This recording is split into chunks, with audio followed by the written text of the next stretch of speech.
C'était il y a 10 ans, une idée limousine pour mettre en valeur le territoire.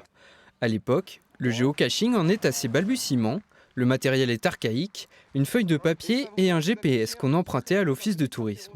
Aujourd'hui, tout se fait avec son téléphone. L'application mobile a complètement révolutionné en fait la manière de jouer, puisque ça a permis aux joueurs d'avoir tout sur eux sans avoir à passer par l'impression, etc. Donc ça, c'est vraiment, ça a fluidifié en fait l'expérience de jeu et ça l'a vraiment amélioré. Amélioré, peut-être même un peu trop pour les plus chevronnés. Aujourd'hui, avec l'application, c'est très pratique parce qu'au moins à la fin, on sait si on a bien répondu aux questions. Mais il y a peut-être un petit peu moins de suspense par rapport à avant où c'était vraiment une chasse au trésor. On trouvait plus ou moins difficilement.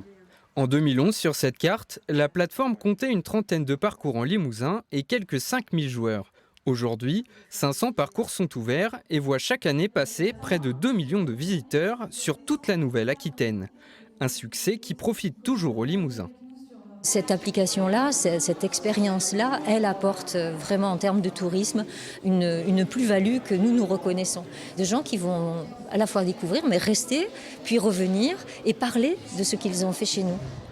Parmi eux, de véritables passionnés comme Christian, 245 caches à son actif. Mon trésor avec tous mes badges.